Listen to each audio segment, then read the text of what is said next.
Hello Cancer, Sun, Moon, Rising, and Venus signs. Kamusta kayo? Sana po'y nasa mabuti kayong kalagayan. Welcome back po sa Star Tarot. At kung bago kayo rito, welcome din kayo. Thank you for your support. I truly appreciate it. God bless you. Lumipad. Excited si Six of Pentacles, no, na lumabas. Ayan, Six of Pentacles, this is generosity energy, no?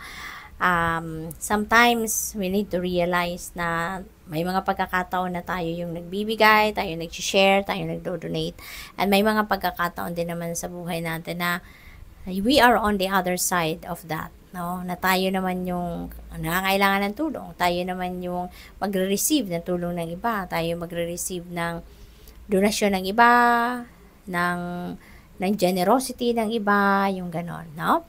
At maaring ngayon, no, feeling ko, kasi yung pinapakita nito, merong magbibigay at merong nanghihingi. 'Di ba? So, pwedeng merong ka din pangangailangan sa ngayon, no? So, merong magbibigay sa'yo, merong magdo-donate din sa'yo, or merong tutulong sa'yo. Pero at the same time, no, kung ano man ang makuha mo, meron ka ding parte nun na ibibigay mo din sa iba. Kasi there is also someone or some people na nakadepende rin sa inyo, no? At kailangan mo din na bigyan ng tulong, no? So, siguro may ganun. At in terms of money, you know, there is prosperity coming your way. Kasi merong financial support na pwedeng dumating sa inyo. Pwedeng merong kayong pangangailangan sa pera, no? Kaya may marireceive din kayong pera. So, there could be windfall of money dito na paparating, no? Kaya you would have more than enough din para makatulong din or maitulong sa iba. We have Two of Pentacles in reverse. Ayan. So, may imbalance, no? Definitely may imbalance na nangyayari. Maaaring, kayo, sobrang busy. Sa sobrang dami ng ginagawa ninyo, parang disorganized na talaga ang kaganapan, no? Merong mga bagay na nanineglect na siguro ninyo.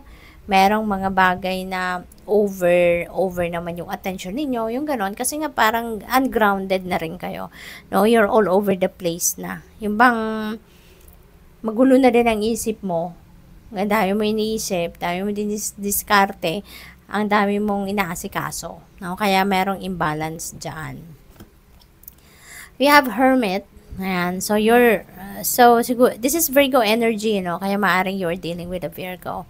So, pwede rin, dito, Cancer, ng iba sa inyo, kailangan na ninyo talaga na mag-solitude in order for you to get grounded, no? Kailangan magpahinga, okay? Ibigay mo yan sa sarili mo na makapagpahinga ka din, alam mo yon, makatulog ka din na maayos, makapag-reflection mode ka, makapagnilay-nilay ka, makapagmuni-muni ka.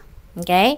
Kasi maaring yan ang definitely, no, kapag nakakapagpahinga tayo, yan ang makakatulong sa iyo para makapag-focus ka, no, sa inyong ginagawa, or makapag-focus ka muli, no, doon sa mga bagay na kailangan mo ng oras talaga para doon, diba? Na makapag-concentrate ka, makapag-isip ka ng maayos at may clear direction kayo kung saan na kayo pupunta or ano na mga gagawin ninyo, 'di ba?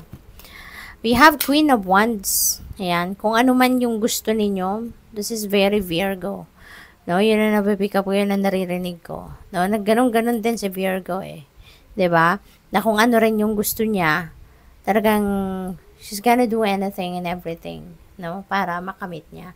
Ganun din si Queen of Wands, no, yun ang na-pick up ko dyan kanina pa.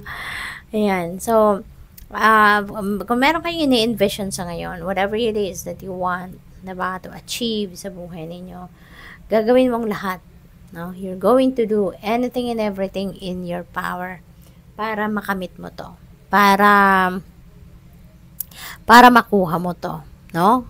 Hindi ka dito magpapatumpik-tumpik pa, hindi ka rito magpapamamaya-maya na attitude, no? You are really going for it, no? Kaya napakaganda. What else? Tower energy in reverse. Ayan. So, changes, no? Paparating. Pero maaaring yung mga changes na to kinukontra ninyo, hindi pa kayo ready for it. no? Alam ninyong may mga pagbabago, no, na mangyayari, or maaring yung mga pagbabago yun na yan sa outside world ninyo, baka nakikita nyo na nagta-transform na ang iba, pero pagdating sa inyo, parang kinukontra nyo pa ito. Pagdating sa inyo, parang pinipigilan mo pa ito, no? Maybe you are not ready yet, or maybe ayaw mo pang mangyari to sa buhay mo, na mag-take effect yung pagbabago sa buhay mo, because maybe you are feeling uncomfortable, no, sa mga pagbabagong yan. So, what else? We have 9 of Cups. Holy moly, napakaganda. So, time for happiness, Cancer. This is a time for happiness and joy. This is time for falling in love. This is time for fulfillment, kasi yung mga wishes ninyo will be fulfilled na din sa ngayon. So, may pagkakataon dito na ma-enjoy mo na kung ano man yung mga wishes ninyo, kung ano man yung mga dreams ninyo ay maaring mangyari na sa ngayon, maaring ibigay na yan sa inyo ng divine. So, what else? We have 7 of Pentacles. Ayan. So, your hard work is going to pay off very soon. Hindi pa ngayon, not right now, but it is coming very, very soon. No? Cancer. Kaya, this is exciting kasi parang merong tawag dito, merong heads up sa inyo ang universe, na parang sinasabi sa inyo na malapit mo nang makamit yung inyong tagumpay sa kung ano man ang pinagsisikapan ninyo rito. So, be ready now. Now, be ready anytime. So, siguro kailangan mong pag-isipan na anong gagawin mo kapag dumating na ang magtagumpay ka na sa kung ano man ang inyong ine-expect na tagumpay. Pag dumating na yan, pag nangyari na yan, what you're going to do. Diba? Are you, ready na para sa tagumpay na to? Kasi kung hindi pa, paghandaan mo na yan sa ngayon para hindi ka na magsasaya ng oras. Pagdating yan, then you know what to do next. No? Yung ganon. What else? We have, holy moly, Cancer, napakaganda naman. Wishes coming true. Blessings are coming your way. Meron din tong abundance and prosperity coming your way. Tapos pumasok din si Wheel of Fortune, which is really, really awesome. Kasi si Wheel of Fortune is good luck and good fortune. No? Laking swerte na pwedeng mangyari sa buhay ninyo sa ngayon. Lalo-lalo na pagdating sa pera, trabaho, source of income ninyo, karera. Diba? At maraming positibong pagbabago ang magaganap sa buhay ninyo sa ngayon. No? So, maaaring ito yun. No? Yung mga pagbabagong ito, maaaring ito yung hinire-resist nyo pa sa ngayon kasi baka hindi pa kayo handa. No? Baka kailangan nyo pa ng time para paghandaan ng mga pagbabagong ito. Kaya parang, yun, may resistance pa ang iba sa inyo.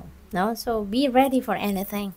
Okay? Baka kailangan na ninyong i-condition ngayon ang sarili mo na habang hindi pa dumadating ang mga pagbabagong ito. I-condition mo ang sarili mo na ganun talagang buhay, 'di ba? It keeps changing, no? Lahat naman nagbabago, 'di ba? There's nothing permanent. Kaya kailangang handa kayo, no, sa mga maaaring pagbabagong maganap sa buhay ninyo. Okay? So, good luck. Thank you for watching. Love and light. Namaste.